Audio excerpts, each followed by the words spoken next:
Hello student, आज की इस वीडियो में मैं केमिस्ट्री का इम्पोर्टेंट ऑब्जेक्टिव क्वेश्चन बताऊंगा जो कि आपके बोर्ड एग्जाम में ये पक्का आएगा। इसी से सभी क्वेश्चन आएगा। आप इतना लिख करके रख लीजिए अभी से। आप 50% ऑब्जेक्टिव इस बार रहेगा और अगले बार भी था, तो आप 50 में 50% ऑब्जेक्टिव बना सकते हैं। यानी ऑब्जेक्टिव क्वेश्चन आप 35 नंबर में 35 नंबर पक्का ला पाएंगे। तो चलिए आज के इस वीडियो को शुरू करते हैं बिना देर गम किए हुए, क्योंकि आपका एग्ज़ाम जो है बहुत ही करीब है। इसीलिए मैं ये वीडियो लेकर के आया हूँ। चलिए वीडियो को शुरू करते हैं। इम्पोर्टेंट चूज़ किया गया है बहुत ही अच्छे अनुभवी शिक्षकों के द्वारा, तो आप इस सभी को एकदम से याद कर लीजिए। कम से कम 2-4 बार वीडियो देख लीजिए तो आपको ऐसे भी याद हो जाएगा। तो यदि एक ठो और ऑब्जेक्टिव याद करने का मैं आपको ट्रिक बताता हूँ जो कि तुरंत याद हो जाएगा। देखिए, आपको सबसे पहले क्या करना है, क्वेश्चन को पढ़ना है। उसके बाद आप ऑप्शन पर नहीं जाइए, चारों ऑप्शन, आपको डायरेक्ट आंसर देखना है कि कौन सा आंसर है। तो उसमें आपको जो है याद बना रहेगा कि यही आंसर है। बाकी तीनों का आप भूल भूल जाइए, उसको पढ़िए ही मत।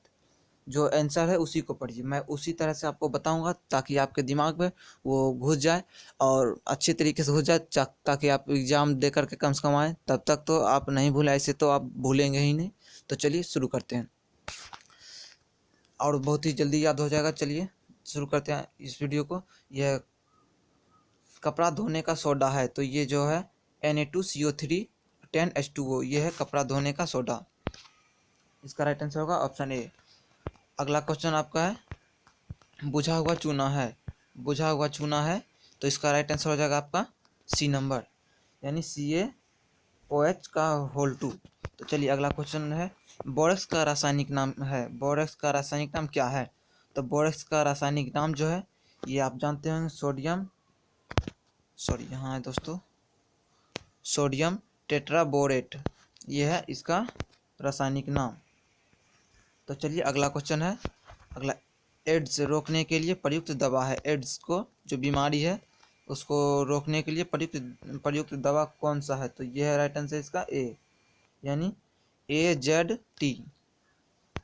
अगला है पैरासीटामोल, जो कि आप जानते होंगे ये दवा है। ये किस चीज़ का दवा है? तो ये है पीड़ाहारी। पीड़ाहारी यानी बुखार में भी ये काम आता है, पैरासीटामोल। अगला है पर डेटॉल का उपयोग है। डिटॉल जो है जो कि कटे खुटे पर लगाते हैं, तो वो उसका जो उपयोग क्या है, यह एंटीसेप्टिक के रूप में उसका उपयोग है। अगला है ज्वर यानी बुखार को कम करने के लिए उपयोगी दवा को कहते हैं, उसे क्या कहते हैं? तो ये आपको पता होगा, ज्वर को कम करने की दवा को कहते हैं। अगला है डेटॉल का उपयोग किया जाता है। ये देखिए 2 बार है।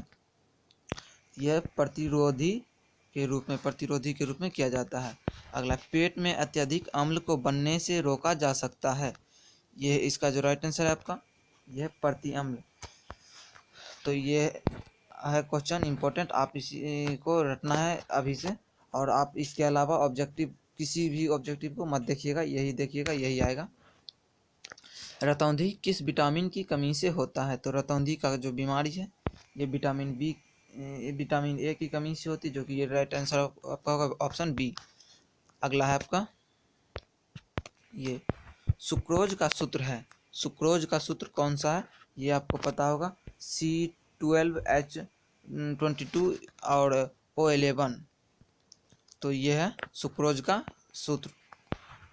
अगला है आपका कार्बोहाइड्रेट जो जलांशित होकर 3 से लेकर 10 मोनोसैकेराइड इकाई प्रदान करते हैं, उसे कहा जाता है, उसे क्या कहा जाता है? आपको पता होगा, अलिगोसैकेराइड कहा जाता है उसे, अलिगोसैकेराइड। चलिए अगला है आपका न्यूक्लिक अम्लों में क्रम रहता है, तो इसका राइट आंसर होगा आपका भस्म, शुगर और फास्फेट। तो ये राइट आंसर होगा ऑप्शन बी। चलिए अगला है आपका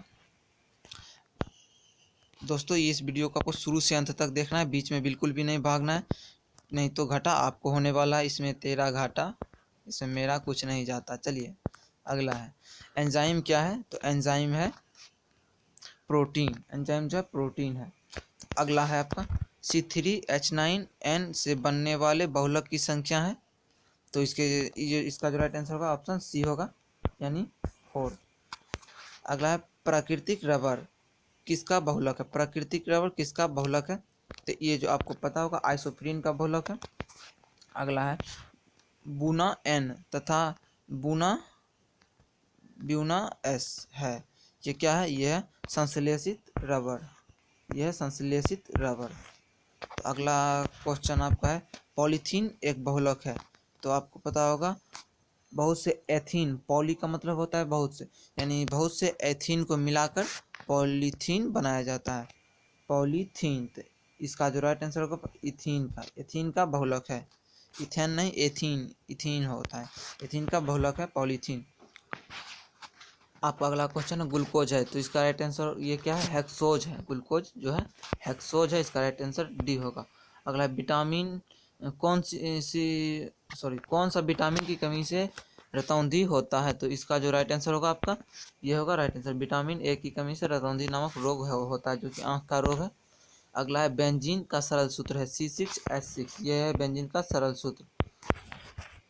चलिए अगला क्वेश्चन है आपका एनिलीन एवं एसिटल्डिहाइड प्रतिक्रिया कर बनाता है, एनिलीन एवं एसिटल्डिहाइड प्रतिक्रिया कर बनाता है सिक्पस बेस।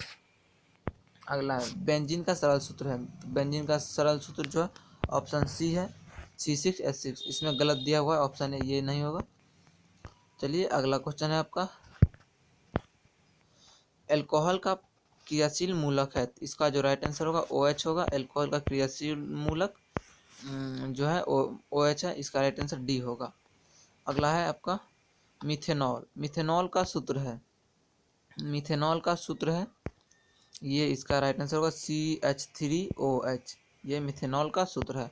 अगला है फिनॉल जो है, इसका जो सूत्र कौन सा है ये बताना है आपको, तो इसका राइट आंसर होगा आपका C6H5OH, ये ऊपर वाला ऑप्शन ए।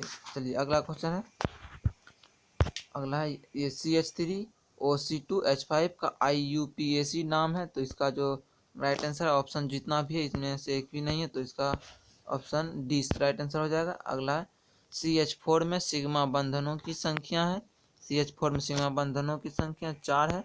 तो जितना क्वेश्चन को देख रहे हैं ये बहुत ही अच्छे अनुभवी शिक्षकों के द्वारा ये गैस किया गया है, तो ये इसे आप शुरू से अंत तक देखें और इसे एग्ज़ाम होने से पहले कम से कम 5 बार देख लें इस वीडियो को, और लाइक अभी के अभी कर दें, क्योंकि लाइक यदि आप करते हैं तो मेरा भी थोड़ा सा खुशी मिलता है, और आपको वीडियो ऐसे इसी तरह से प्रोवाइड करते रहेंगे, और एग्ज़ाम आने तक जो और भी इम्पोर्टेंट होगा एग्ज़ाम से पहले ही आपको ऑब्जेक्टिव फिजिक्स का तो मैं पहले दे दिया हूँ, और इंग्लिश का भी मैं दूंगा, फिजिक्स केमिस्ट्री और इंग्लिश, और हो सके तो मैथ में तो इसे इम्पोर्टेंट हालांकि कुछ कुछ दे दूंगा मैं, उसका भी आप कर लीजिएगा। चलिए अगला है ऊष्मा और विद्युत का अच्छा चालक कौन सा है, इनमें से अच्छा चालक कौन सा है, तो इसका राइट आंसर होगा सी ग्रेफाइट।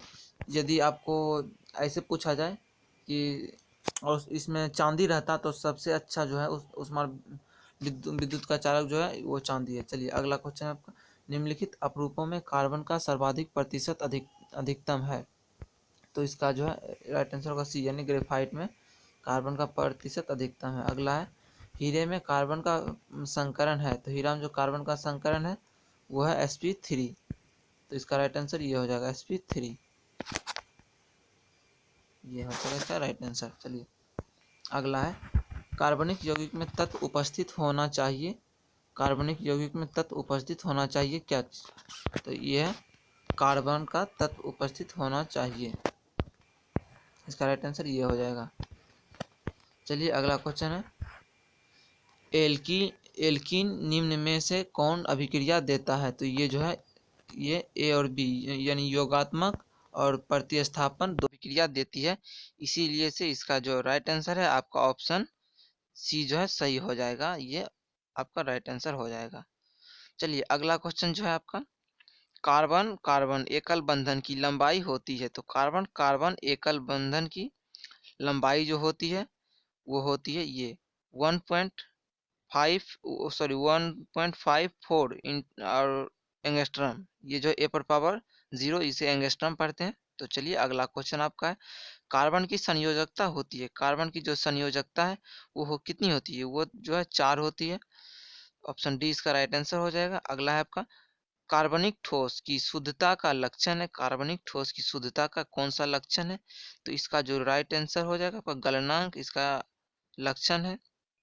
चलिए आपका अगला क्वेश्चन है, सीएनजी के मुख्य रूप में होता, सॉरी सीएनजी में जो गैस है उसमें मुख्य रूप से होता है, क्या होता है, तो ये आपको पता होगा कि इसमें जो है मीथेन होता है, ये आपका राइट आंसर होगा।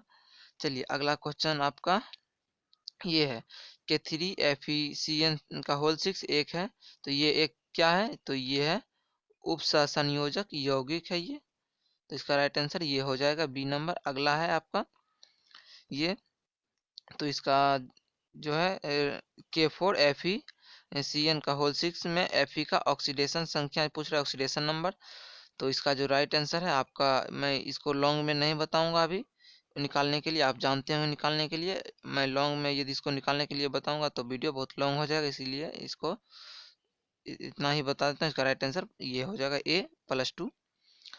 ऑक्सीडेशन नंबर से हर बार 2-3 क्वेश्चन या 4 क्वेश्चन पूछा जाता है एग्जाम में, तो आप ऑक्सीडेशन नंबर को सीख लीजिएगा। चलिए अगला है, किस यौगिक के केंद्रीय धातु का प्रसंकरण sp2 है, तो ये जो है इसका जो राइट आंसर हो जाएगा ऑप्शन सी आपका राइट आंसर हो जाएगा। चलिए अगला क्वेश्चन की ओर चलते हैं। अगला है आपका, ये वही क्वेश्चन है, अगला है आपका, ये संक्रमण तत्व को और भी नाम से जाना जाता है, तो संक्रमण तत्व को और कौन सा नाम से जाना जाता है, ये जो डी ब्लॉक तत्व के नाम से जाना जाता है। तो चलिए अगला आपका है, CuSO4, CuSO4 के घोल में लोहा का टुकड़ा डालने पर घोल का नीला रंग परिवर्तन हो जाता है, तो ये जो इसका जो राइट आंसर इसका जो आपका होगा ये सी होगा, भूरे रंग में हो जाता है परिवर्तित घोल। तो अगला है आपका, निम्नलिखित में से कौन सा तत्व कमरे के ताप पर द्रव अवस्था में पाया जाता है, तो ये आपको पता होगा कि ये जो है कमरे के ताप पर जो द्रव अवस्था में पाया जाता है, यह Hg यानी पारा, जिसका जो है जो द्रव अवस्था में पाया जाता है वो पारा है, Hg। चलिए अगला आपका, संक्रमण तत्व, संक्रमण तत्व जो है कौन सा, ये जो है ट्रांजिशन एलिमेंट ये पूछ रहा है, तो ये इसका जो राइट आंसर है आपका ऑप्शन डी हो जाएगा। डी खंड के तत्व को संक्रमण तत्व कहते हैं। अगला है, निम्नलिखित में रेड लेड कौन है, रेड लेड कौन सा है, ये आपको बताना है, तो ये रेड लेड जो है Pb3O4, ये ऑप्शन ए जो है इसका राइट आंसर है।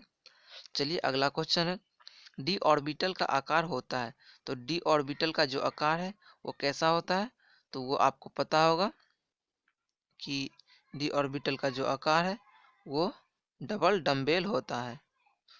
चलिए अगला, बाह्यतम विन्यास, ये 3D4S2 विन्यास है, ये जो है इसका जो राइट आंसर गलत दिया, सॉरी ऑप्शन जो है इसका गलत दिया हुआ है, इसका राइट आंसर होगा Fe यानी लोहा। चलिए अगला है, क्षारीय मृदा धातु का इलेक्ट्रॉनिक विन्यास होता है, क्षारीय मृदा धातु का इलेक्ट्रॉनिक विन्यास जो है कौन सा है, तो ये आपका जो है ये राइट आंसर ये हो जाएगा AnS2। चलिए अगला, निम्नलिखित में से कौन संक्रमण धातु का आयतन अचुंबकीय है, तो इसका जो राइट आंसर आपका हो जाएगा डी हो जाएगा, ये राइट आंसर हो जाएगा। चलिए, निम्नलिखित में से कौन एक प्रथम संक्रमण श्रेणी का तत्व है, ये जो इसका जो राइट आंसर है ये आपका सी है, ये जो है मैग्नीशियम Mg, ये इसका राइट आंसर है। अगला है, निम्नलिखित में कौन सा प्रथम पंक्ति का संक्रमण तत्व नहीं है, प्रथम पंक्ति का कौन सा संक्रमण तत्व नहीं है, तो इसका राइट आंसर हो जाएगा आपका ये है मैग्नीशियम। चलिए अगला है, अगला क्वेश्चन, भूपट्टी पर सर्वाधिक पाए जाने वाले तत्व हैं, तो ये जो है इसका जो राइट आंसर हो जाएगा आपका ऑप्शन ए हो जाएगा यानी सिलिकॉन। अगला है, निम्न में कौन क्षारीय भूमिज तत्व है, निम्न में कौन क्षारीय भूमिज तत्व है, तो इसका जो राइट आंसर है आपका ये हो जाएगा आपका ऑप्शन बी यानी सोडियम। चलिए अगला है, किस ग्रुप के तत्व किस ग्रुप के तत्व को संक्रमण तत्व कहा जाता है? Transition element. तो यही क्वेश्चन अभी आगे भी था, तो ये डी ब्लॉक के तत्व को संक्रमण तत्व कहा जाता है। चलिए अगला क्वेश्चन आ गया है। अब देख लेते हैं कितना क्वेश्चन है, बस थोड़ा बहुत क्वेश्चन और बचा है, उसे भी देख लेंगे। आपका सभी जो है 100% ही ऑब्जेक्टिव का काम हो जाएगा। बस ऑब्जेक्टिव यही देखना है आपको, और बहुत सारे वीडियो मिलेंगे, लेकिन ये जो है बहुत ही इम्पोर्टेंट वीडियो है। ये अनुभवी शिक्षकों के द्वारा बताया गया है, ये आपको मैं बार बार कह रहा हूँ, इसे आप रट लीजिएगा। और शुरू से अंत तक वीडियो जब देखना प्रारंभ करते हैं तो शुरू से अंत तक देखिएगा। चलिए अगला है आपका उजला और पीला फास्फोरस है। उजला और पीला फास्फोरस है, तो इसका राइट आंसर होगा ए, अपरूप।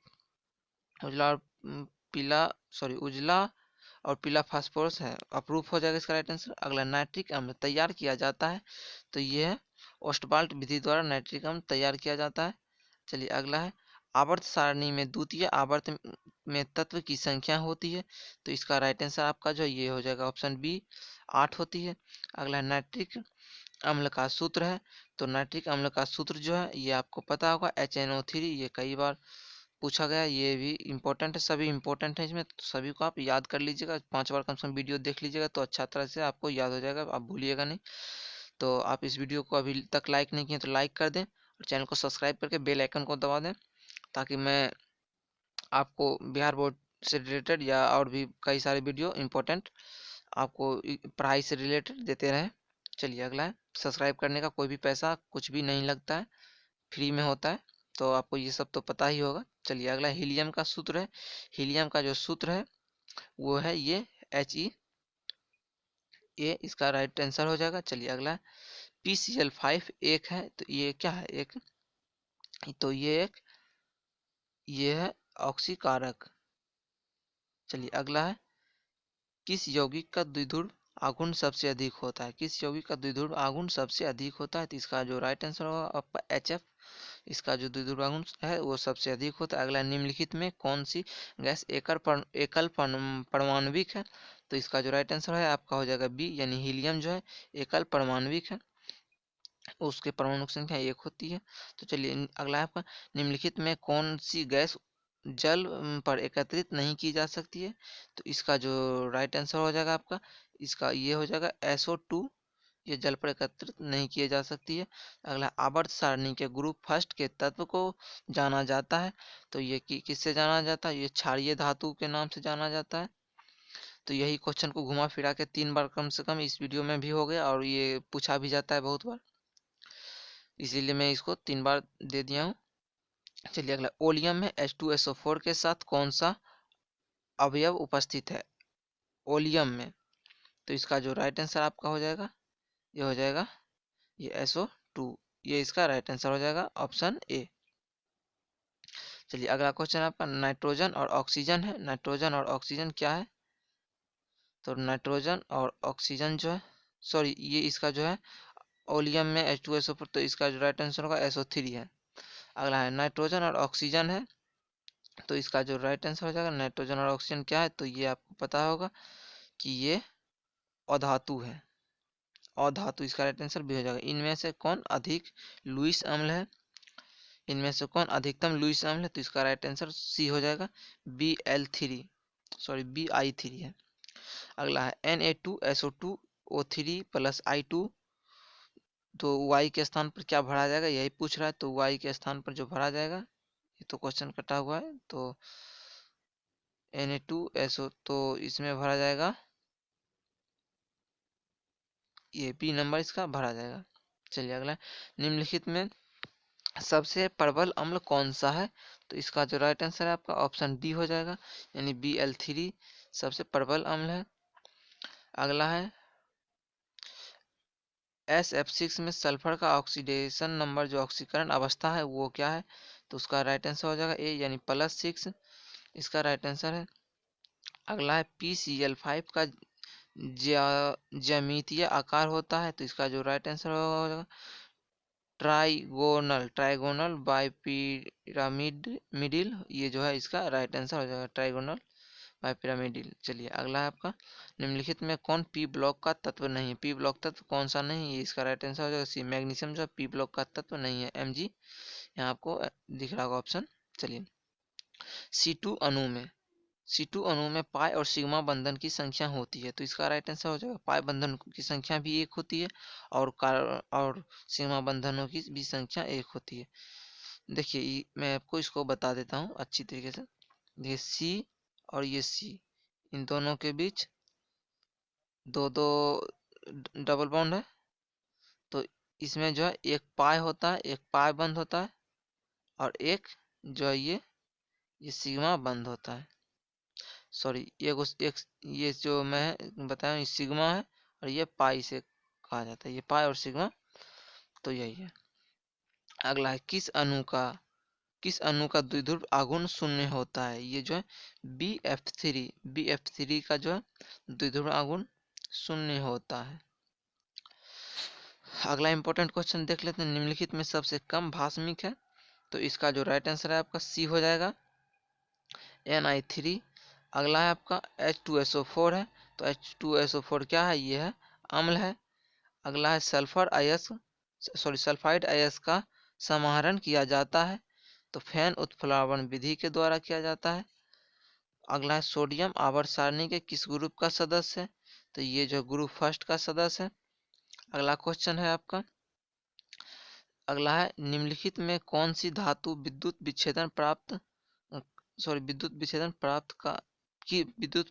प्राप्त की जाती है? कटा हुआ है ऊपर, तो इसका राइट आंसर होगा ए यानी Ca, कैल्शियम। अगला है स्पेल्टर जो है ये क्या है? तो इसका जो है अशुद्ध जिंक को स्पेल्टर कहते हैं, तो ये हो जाएगा बी इसका राइट आंसर। अगला है एल्युमिनियम के मुख्य अयस्क का नाम बताएं। एल्युमिनियम का मुख्य अयस्क जो है ये बॉक्साइट जो है एल्युमिनियम का मुख्य अयस्क है। अगला है डोलोमाइट जो खनिज है, डोलोमाइट खनिज में क्या पाया जाता है? तो ये आपको पता होगा मैग्नीशियम का अयस्क है मैग्नीशियम का, तो इसमें मैग्नीशियम पाया जाता है। अगला है नीला थोथा का रासायनिक सूत्र है, नीला थोथा का रासायनिक सूत्र जो है CuSO4 5H2O, ये है नीला थोथा का रासायनिक सूत्र। अगला है बिना बुझा चूना को जब जल में डाला जाता है तो अभिक्रिया होती है, तो कौन सी अभिक्रिया होती है? तो ऊष्माक्षेपी अभिक्रिया होती है, इसका राइट आंसर ऑप्शन ए हो जाएगा। अगला है अयस्क में उपस्थित अशुद्धि को कहते हैं, तो इसको गैंग कहते हैं, आपको ये भी पता होगा, तो इसका राइट आंसर हो जाएगा ऑप्शन बी। अगला है कॉपर पाइराइट का सूत्र है, तो इसका जो राइट आंसर CuFeS2, ये कॉपर पाइराइट का सूत्र है। अगला है निम्नलिखित में किसके लिए हिमांक का अवनमन अधिकतम होता है? तो इसका राइट आंसर हो जाएगा K2SO4 में। अगला है आपका निम्नलिखित में कौन सा अनुसंख्यक गुणधर्म नहीं है? तो इसका ये राइट आंसर हो जाएगा प्रकाशीय क्रियाशीलता। अगला है समान ताप एवं दाब पर किसी गैस के 1 मोल का आयतन होता है, तो इसका राइट आंसर आपका ये बी देखने को मिल रहा है 22.4 लीटर। अगला क्वेश्चन की ओर देखते हैं, प्रथम कोटि की, अब बहुत ही थोड़ा बचा हुआ है, आपको ऐसा ना लगे कि बहुत ज़्यादा है तो आप छोड़ कर ना जाए, अब बहुत कम बचा है। प्रथम कोटि की अभिक्रिया के लिए वेग स्थिरांक इकाई होती है, तो इसका जो राइट आंसर है ऑप्शन ए समय इन्वर्स है। अगला जल में H2 जो गैस है, जो Cl2 जो क्लोरीन, ये भी गैस है, और सूर्य के प्रकाश में जो है क्या बनाता है? तो 2HCl बनाता है। तो ये अभिक्रिया की कोटि क्या, कोटि पूछ रहा है, तो इस अभिक्रिया की जो कोटि है ये 0 है, इसका राइट आंसर डी हो जाएगा, ऑप्शन डी। चलिए अगला है आपका किस अभिक्रिया का वेग निम्नलिखित प्रकार से व्यक्त होता है? तो इसका जो राइट आंसर है ऑप्शन बी हो, इसका राइट आंसर है। चलिए अगला है रासायनिक अभिक्रिया H2 और I2 जो उभयधर्मी है, ये HI का समान स्थिरांक Kp निर्भर करता है, ये किस पर निर्भर करता है? तापक्रम पर, टेम्परेचर पर करता है। फैराडे का विद्युत विच्छेदन का द्वितीय नियम संबंधित है, ये किससे संबंधित है? विद्युत अपघट्य के समतुल्य भार से ये संबंधित है। चलिए अगला आपका क्वेश्चन है, निम्नलिखित में कौन द्वितीयक सेल है? सेकेंडरी सेल के बारे में पूछ रहा है, तो लेड स्टोरेज बैटरी जो है ये द्वितीयक सेल है, लेड स्टोरेज बैटरी। चलिए अगला है आपका शुद्ध जल का पीएच मान है। शुद्ध जल का पीएच मान, ये तो बहुत ही मतलब बेसिक का क्वेश्चन, ये 10th में भी आप पढ़े होंगे। इसका जो राइट आंसर होगा 7 होगा। मानव रक्त का पीएच मान क्या है, तो मानव रक्त का भी पीएच मान 7.4 है। इसका राइट आंसर आपका ऑप्शन सी हो जाता है। चलिए अगला है आपका HCl और H2O में स्थिर क्वाथी मिश्रण को में है, क्वाथी मिश्रण में है। इसका राइट आंसर होगा बी, 20.2% HCl है। अगला है प्रासरणी दाब बढ़ता है जब तापक्रम बढ़ता है, जब टेम्परेचर को बढ़ाइएगा तो जो ये प्रासरणी दाब बढ़ेगा। अगला है आपका निम्नलिखित में कौन सा पदार्थ विषम दैवित दर्शाएगा, तो ये जो है BaCl2 ये विषम दैवित दर्शाएगा। चलिए अगला निम्नलिखित में कौन ऑक्साइड धातु की तरह विद्युतीय गुण दर्शाता है, तो ये SiO2 सिलिकॉन डाइऑक्साइड ये है जो कि विद्युतीय गुण दर्शाता है। अगला निम्नलिखित में कौन बेरवादार ठोस है, तो इसका जो राइट आंसर आपका यहाँ मिल रहा है क्वार्ट्ज ग्लास। बेरवादार जो ठोस है SiO2, इसका रासायनिक सूत्र है क्वार्ट्ज ग्लास, इसे कहते हैं। चलिए अगला HCP संरचना में पैकिंग प्रभाज होता है, तो ये जो है इसका राइट आंसर ऑप्शन बी हो जाएगा। HCP संरचना में पैकिंग प्रभाज होता है वो 0.74। अगला FCC के रवा के 100 ग्राम जिसका घनत्व D बराबर 100 ग्राम प्रति सेंटीमीटर क्यूब है और सेल एज 200 PM है, इसमें परमाणु की संख्या होती है। देखिए दोस्तों, यदि जो ये जो थोड़ा सा आप देखते होंगे कभी कभी मिस्टेक हो जाता है, ये इसीलिए हो जाता है क्योंकि मैं यूट्यूब पर जो है टीचिंग जो कर रहा हूँ, ये मतलब बहुत ही कम समय में हुआ है, अभी बहुत ज़्यादा समय नहीं हुआ है यूट्यूब पर आए हुए और इस तरह से वीडियो बनाते हुए, इसीलिए थोड़ा सा इसे हो जाता है। चलिए अगला है मूल क्रिस्टल तंत्रों की संख्या जो है ये है कितनी है, तो ये 7 है। मूल क्रिस्टल तंत्रों की संख्या 7 है। अगला BCC इकाई सेल में मुक्त खाली जगह का प्रतिशत है, तो इसका जो राइट आंसर है ये 32% है। अगला आपका एक धातु का रवाकरण हेक्सागोनल, ये क्या है, हाँ क्लोज पैक संरचना में होता है, तो धातु की कोऑर्डिनेशन संख्या होती है, तो इसका जो कोऑर्डिनेशन संख्या होती है तो ये 12 होती है या 12। इसका राइट आंसर ए हो जाएगा ऑप्शन। अगला निम्नलिखित में कौन से जोड़े में क्रमशः चतुष्फलकीय वायर्ड और अष्टफलकीय वायर्ड होता है, तो ये है ऑप्शन सी इसका राइट आंसर है। चलिए अगला क्वेश्चन है, ये तो बहुत ही इंपॉर्टेंट, इसको आप खास करके इसको रट लीजिए, घोर करके पी लीजिए जैसे पिया जाता है, कहीं आएगा ही आएगा, ये बहुत ही इंपॉर्टेंट है। अगला और ये 5 नंबर में भी आता है, 5 नंबर इसमें मिलता है, तो उसमें आपको इसको बनाना रहता है। न्यूमेरिकल्स में भी कई बार आता है, लेकिन उसमें तो कोई खास ज़्यादा चांस नहीं है पूछने का, लेकिन ऑब्जेक्टिव में पूछ सकता है, ये बहुत ही ज़्यादा चांस है। चलिए 96,500 कूलम विद्युत धारा CuSO4 के घोल से मुक्त करती है, तो ये 31.75। अब आपका जो है ये वीडियो समाप्त हो चुका है और ये वीडियो को आप अपने दोस्तों के साथ शेयर ज़रूर कीजिए। ये वीडियो जो आपके दोस्त को भी फ़ायदा पहुंचाएगा और आपको भी फ़ायदा पहुंचाएगा। तो जितने भी आपके दोस्त जो होंगे जो 12th का एग्ज़ाम देते होंगे उनके पास शेयर करें और इस चैनल को आप सब्सक्राइब ज़रूर कर लें और बेल आइकन को भी दबा दें ताकि आपको मिल सके ऐसी ही इम्पोर्टेंट वीडियो हर वक्त। चलिए।